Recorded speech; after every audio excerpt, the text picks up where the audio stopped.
বিসমিল্লাহির রহমানির রহিম। আসসালামু আলাইকুম ওরহমতুল্লাহি ওবারাকাতুহু।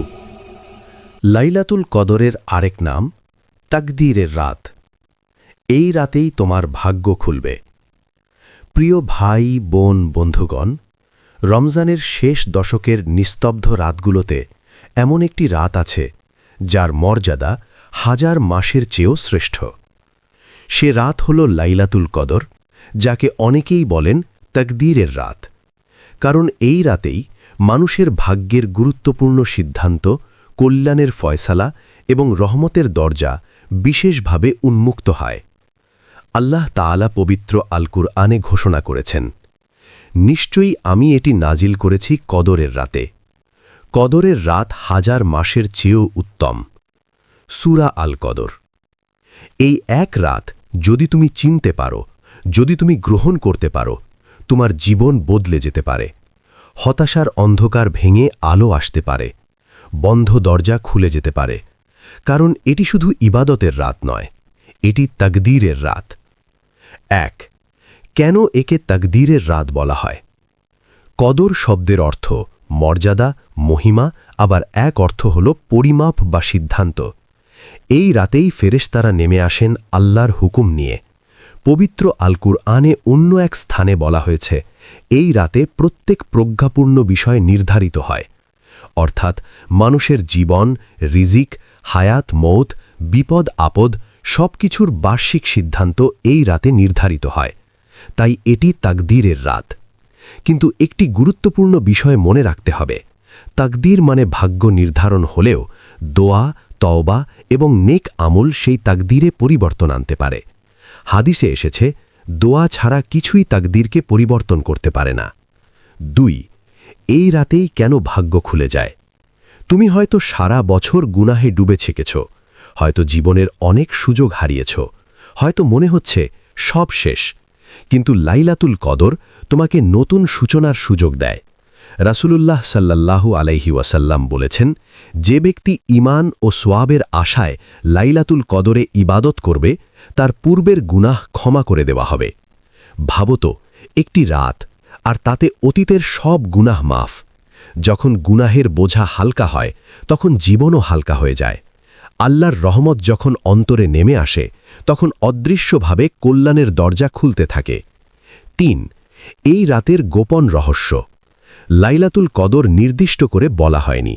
রমজানের শেষ দশকের বেজোড় রাতগুলোতে এটি অনুসন্ধান করতে বলা হয়েছে। এর মধ্যে ২১, ২৩, ২৫, ২৭ এবং ২৯ রাত বিশেষভাবে উল্লেখযোগ্য। অনেকে ২৭ তারিখকেই বেশি গুরুত্ব দেন, কিন্তু নিশ্চিতভাবে বলা যায় না। এই রহস্যের পেছনে আল্লাহর বিশেষ হিকমা আছে। যদি নির্দিষ্ট করে দেওয়া হতো, মানুষ শুধু সেই রাতেই ইবাদত করত। কিন্তু গোপন রাখার ফলে বান্দা পুরো ১০ রাত জেগে ইবাদত করে। এভাবে আল্লাহ বান্দাকে আরও কাছে টেনে নেন। ৪, কিভাবে এই রাত তোমার ভাগ্য বদলে দেবে? ক, আন্তরিক তওবা। প্রথম কাজ হল তওবা করা, শুধু মুখে নয়, অন্তর থেকে। নিজের ভুলগুলো স্বীকার করা, কান্নায় ভেঙে পড়া, আল্লাহর কাছে ক্ষমা চাওয়া। বিশেষ দোয়া। রাসূল সাল্লাল্লাহু আলাইহি ওয়াসাল্লাম আমাদের একটি দোয়া শিখিয়েছেন, আল্লাহুম্মা ইন্নাকা আফুউন তুহিব্বুল আফওয়া ফাফু আন্নি। অর্থ, হে আল্লাহ, আপনি ক্ষমাশীল, ক্ষমা করতে ভালোবাসেন, তাই আমাকে ক্ষমা করুন। এই দোয়া যদি আন্তরিকভাবে করা যায়, আল্লাহ নিশ্চয়ই ফিরিয়ে দেন না। গ, কোরআন তিলাওয়াত। যে কোরআন এই রাতে নাজিল হয়েছে, সেই কোরআন পাঠ করা এই রাতের শ্রেষ্ঠ আমলগুলোর একটি। প্রতিটি আয়াত যেন হৃদয়ে নেমে আসে। ঘ, তাহাজ্জুদ ও দীর্ঘ সিজদা। রাতের নীরবতায় সিজদায় গিয়ে নিজের জীবনের কথা বলো, আল্লাহর কাছে খুলে বলো তোমার দুঃখ, কষ্ট, আশা, স্বপ্ন। ৫, লাইলাতুল কদরের লক্ষণ। হাদিসে এসেছে, এই রাত শান্তিময়। পরদিন সূর্য উদিত হয় কোমল আলো নিয়ে, তীব্র তাপ ছাড়া। রাতটি প্রশান্ত, হৃদয়ে অদ্ভুত শান্তি অনুভূত হয়। তবে লক্ষণ খোঁজার চেয়ে ইবাদতে মনোযোগ দেওয়াই উত্তম। ৬, যুবকদের জন্য বিশেষ বার্তা। আজকের তরুণ প্রজন্ম নানা বিভ্রান্তিতে জড়িয়ে পড়ছে। সামাজিক মাধ্যম, নেশা, অবৈধ সম্পর্ক সব মিলিয়ে জীবন জটিল হয়ে যাচ্ছে। কিন্তু লাইলাতুল কদর যুবকদের জন্য একটি বিশাল সুযোগ। যে যুবক এই রাতে কান্না করে তাওবা করে, আল্লাহ তার জীবন ঘুরিয়ে দিতে পারেন। ইতিহাসে বহু মানুষ এক রাতের ইবাদতে বদলে গেছে। তুমি যদি চাও, এই রাতেই তোমার নতুন জীবনের শুরু হতে পারে। ৭. পরিবার নিয়ে ইবাদত। রাসূল সাল্লাল্লাহু আলাইহি ওয়াসাল্লাম শেষ দশকে পরিবারকে জাগিয়ে দিতেন। শুধু নিজে ইবাদত করতেন না, পরিবারকেও শামিল করতেন। তাই এই রাতে পরিবারের সবাইকে নিয়ে নামাজ পড়ো, সন্তানদের কোরআনের গল্প শোনাও, সম্মিলিতভাবে দোয়া করো। একটি পরিবারের ভাগ্য এই রাতে বদলে যেতে পারে। ৮. গুনাহ থেকে দূরে থাকার সংকল্প। অনেকে এই রাতে ইবাদত করে, কিন্তু পরে আবার আগের জীবনে ফিরে যায়। প্রকৃত সফলতা তখনই যখন লাইলাতুল কদরের ইবাদত জীবনের মোড় ঘুরিয়ে দেয়। এই রাতে প্রতিজ্ঞা করো, আর হারাম উপার্জন নয়, আর মিথ্যা নয়, আর গীবত নয়, আর নামাজ অবহেলা নয়।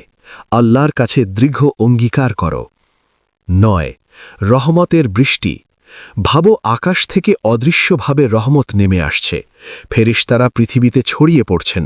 যারা সিজদায়, যারা দোয়ায়, যারা তিলাওয়াতে, তাদের ঘিরে ধরছেন। এই রহমতের বৃষ্টিতে যে ভিজবে, সে কখনো ক্ষতিগ্রস্ত হবে না। তার জীবন ধীরে ধীরে বদলাবে। হয়তো সঙ্গে সঙ্গে ধনসম্পদ আসবে না, কিন্তু অন্তরে প্রশান্তি আসবে, আল্লাহর নৈকট্য আসবে, আর সেটিই সবচেয়ে বড় সফলতা। ১০. একটি বাস্তব প্রশ্ন। তুমি কি প্রস্তুত? তুমি কি শুধু একটি রাত জেগে কাটাতে পারবে না, যখন সেই রাত 1000 মাসের চেয়েও উত্তম? 1000 মাস মানে প্রায় ৮৩ বছর, অর্থাৎ এক রাতের ইবাদত একটি পূর্ণ জীবনের ইবাদতের সমান সওয়াব আনতে পারে। এমন সুযোগ কি বারবার আসে? প্রিয় বন্ধু, আজই সিদ্ধান্ত নাও। লাইলাতুল কদর কোনো কল্পকাহিনী নয়, এটি বাস্তব, এটি আল্লাহর পক্ষ থেকে বিশেষ উপহার। এই রাতেই কোরআন নাজিল হয়েছে, এই রাতেই তাকদীরের ফায়সালা হয়, এই রাতেই গুনাহ মাফ হয়। তুমি যদি সত্যিই চাও, তোমার ভাগ্য খুলে যেতে পারে, তোমার দুঃখ দূর হতে পারে, তোমার পরিবারে বরকত নেমে আসতে পারে। কিন্তু শর্ত একটাই, আন্তরিকতা। আসো, আমরা সবাই এই রমজানের শেষ দশকে নিজেদের বদলে ফেলি। লাইলাতুল কদরকে খুঁজি, কান্নায় ভেঙে পড়ি, দোয়ায় হাত তুলি। হয়তো এই রাতেই আল্লাহ লিখে দেবেন, এই বান্দার জীবন বদলে দাও, আর তখন সত্যিই তোমার ভাগ্য খুলে যাবে। লাইলাতুল কদরের আরেক নাম তাকদীরের রাত। এই রাতেই বদলে যেতে পারে তোমার আগামী 1 বছরের সিদ্ধান্ত। প্রথম পর্বে আমরা আলোচনা করেছি কেন লাইলাতুল কদরকে তাকদীরের রাত বলা হয় এবং কিভাবে এই রাত একজন মানুষের জীবনে নতুন সূচনা এনে দিতে পারে। এখন আমরা আরও গভীরে প্রবেশ করব, এই রাতের আধ্যাত্মিক প্রভাব, তাকদীরের রহস্য এবং বাস্তব জীবনে পরিবর্তনের উপায় নিয়ে। ১. তাকদীর কিভাবে নির্ধারিত হয়? ইসলামে তাকদীর বা ভাগ্য 4টি স্তরে নির্ধারিত বলে আলেমগণ ব্যাখ্যা করেছেন। তার একটি স্তর হল বার্ষিক তাকদীর, যা লাইলাতুল কদরের রাতে নির্ধারিত হয়। আল্লাহ তাআলা পবিত্র আল কুরআনে সূরা আদ-দুখানে ইঙ্গিত দিয়েছেন যে এ রাতে প্রত্যেক প্রজ্ঞাপূর্ণ বিষয়ে নির্ধারিত হয়। অর্থাৎ, কার জীবনে কি পরীক্ষা আসবে, কার রিজিক বাড়বে বা কমবে, কার অসুস্থতা দূর হবে, কার মৃত্যু নির্ধারিত হবে, সব কিছু আল্লাহর জ্ঞানে পূর্ব থেকেই নির্ধারিত। কিন্তু ফেরেশতাদের মাধ্যমে বাস্তবায়নের নির্দেশ এই রাতে দেওয়া হয়। তবে একটি গুরুত্বপূর্ণ বিষয় মনে রাখতে হবে, দোয়া ও নেক আমল তাকদীরের পরিবর্তনের কারণ হতে পারে। তাই এই রাত শুধু সিদ্ধান্তের রাত নয়, বরং সুযোগের রাতও। ২. দোয়া, তাকদীর পরিবর্তনের চাবিকাঠি। রাসূলুল্লাহ সাল্লাল্লাহু আলাইহি ওয়াসাল্লাম শিখিয়েছেন লাইলাতুল কদরে বেশি বেশি দোয়া করতে। বিশেষ করে তিনি হযরত আয়েশা রাদিয়াল্লাহু আনহাকে একটি দোয়া শিখিয়েছিলেন, আল্লাহুম্মা ইন্নাকা আফুউন তুহিব্বুল আফওয়া ফাফু আন্নি।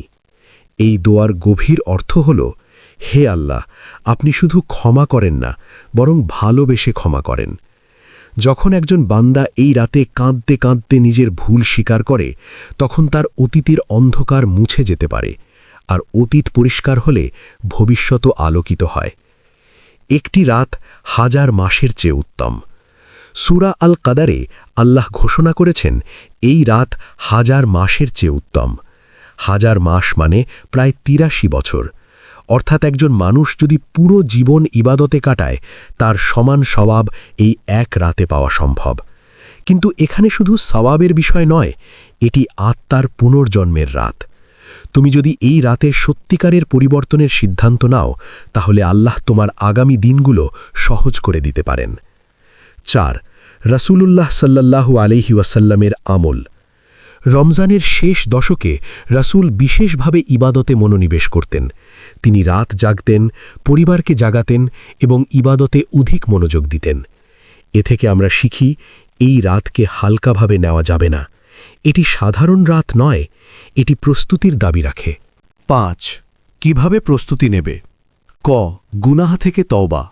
শুধু লাইলাতুল কদরের রাতে নয়, তার আগেই গুনাহ থেকে ফিরে আসা জরুরি। কারণ পাপ হৃদয়কে ভারী করে দেয়, আর ভারী হৃদয় ইবাদতে স্বাদ পায় না। খ. পরিকল্পনা করো। শেষ দশকের প্রতিটি রাতের জন্য একটি রুটিন বানাও। তাহাজ্জুদ, কোরআন তিলাওয়াত, জিকির, দীর্ঘ দোয়া। গ. মোবাইল ও বিভ্রান্তি কমাও। এই রাতগুলোতে অপ্রয়োজনীয় সময় নষ্ট করা মানে সুযোগ হারানো। 6. ভাগ্য খুলে যাওয়ার বাস্তব অর্থ কী? অনেকে মনে করে ভাগ্য খোলা মানে হঠাৎ অনেক টাকা পাওয়া, কিন্তু ইসলামী দৃষ্টিতে প্রকৃত ভাগ্য খোলা হল অন্তরের শান্তি পাওয়া, গুনাহ থেকে দূরে থাকা, নামাজে স্থিরতা আসা, হালাল রিজিকের ব্যবস্থা হওয়া, পরিবারে বরকত আসা। যখন আল্লাহ কারোর প্রতি সন্তুষ্ট হন তখন তিনি তার অন্তর ঠিক করে দেন, আর অন্তর ঠিক হলে জীবনও ঠিক হয়ে যায়। 7. অদৃশ্যভাবে কল্যাণের দরজা খোলা। অনেক সময় আমরা বুঝতেও পারি না কিভাবে আল্লাহ আমাদের রক্ষা করছেন। একটি দুর্ঘটনা থেকে বেঁচে যাওয়া, একটি খারাপ সিদ্ধান্ত থেকে ফিরে আসা, একটি ক্ষতিকর সম্পর্ক থেকে মুক্তি পাওয়া, এসবই হতে পারে লাইলাতুল কদরের ইবাদতের ফল। 8. তরুণদের জন্য বিশেষ আহ্বান। যৌবন হল শক্তির সময়, কিন্তু এটি পরীক্ষারও সময়। যে তরুণ এই রাতে আল্লাহর কাছে কাঁদে তার ভবিষ্যৎ উজ্জ্বল হতে পারে। একটি রাতের কান্না বহু বছরের গুনাহ মুছে দিতে পারে। একটি সিজদা একটি জীবন বদলে দিতে পারে। তুমি যদি এখনও তরুণ হও, এই সুযোগ হাতছাড়া করো না। 9. পরিবার ও সমাজের পরিবর্তন। যদি একটি পরিবার একসাথে লাইলাতুল কদরে ইবাদত করে তাহলে সেই পরিবারের রহমত নেমে আসে। যদি একটি সমাজ এই রাতকে গুরুত্ব দেয় তাহলে সমাজেও পরিবর্তন আসে। কারণ পরিবর্তন শুরু হয় ব্যক্তি থেকে, ব্যক্তি থেকে পরিবারে, পরিবার থেকে সমাজে। 10. শেষ দশকের শক্ত সংকল্প। এই দশকে নিজের কাছে 3টি অঙ্গীকার করো। 1. ফরজ নামাজ কখনো ছেড়ে দেব না। 2. হারাম উপার্জন বর্জন করব। 3. প্রতিদিন কোরআনের সাথে সম্পর্ক রাখব। এই সংকল্প যদি লাইলাতুল কদরে করা যায় আল্লাহ তা কবুল করতে পারেন। 11. যদি সেই রাতটি পেয়ে যাও, তুমি জানবে না নিশ্চিতভাবে, কিন্তু আল্লাহ জানেন। তোমার কান্না, তোমার দোয়া, তোমার তিলাওয়াত সব তার কাছে পৌঁছে যায়।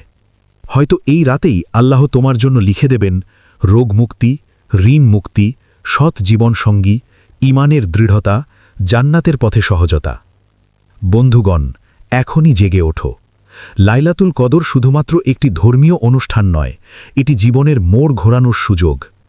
আজ তুমি হতাশ হতে পারো, আজ তুমি সমস্যায় জর্জরিত হতে পারো, আজ তুমি গুনাহে ডুবে থাকতে পারো, কিন্তু এই রাত তোমাকে নতুন করে গড়তে পারে। এই তাকদীরের রাতে যদি তুমি সত্যিকারের ফিরে আসো আল্লাহর দিকে, তাহলে তিনি তোমার দিকে রহমতের দরজা খুলে দেবেন। মনে রেখো, তাকদীর আল্লাহর হাতে, আর দোয়া তোমার হাতে। তাই শেষ দশকের প্রতিটি রাতকে জীবনের সেরা রাত বানাও। হয়তো এই রাতেই তোমার ভাগ্যের নতুন অধ্যায় শুরু হবে। হে আল্লাহ, আমাদেরকে সঠিক ঈমান ও ধৈর্যের সাথে চলার তৌফিক দান করো এবং প্রিয় রাসূল সাল্লাল্লাহু আলাইহি ওয়াসাল্লামের সুন্নাহ মেনে ধর্মকর্ম চালিয়ে যাওয়ার তৌফিক দান করো। আমিন ইয়া রাব্বাল আলামিন। এই পর্যন্ত ভিডিওটি দেখার জন্য আপনাকে অসংখ্য ধন্যবাদ। ভালো লাগলে লাইক, শেয়ার এবং ফলো দিয়ে উৎসাহিত করবেন এবং সাবস্ক্রাইব করে পাশে থাকবেন, যাতে এই ধরনের ভিডিও আপনাদের কাছে পৌঁছে দিতে পারি এবং এই রকম ভিডিও দেখে আমাদের অন্তর আত্মাকে পরিশুদ্ধ করতে পারি। আসসালামু আলাইকুম ওয়া রাহমাতুল্লাহি ওয়া বারাকাতুহু।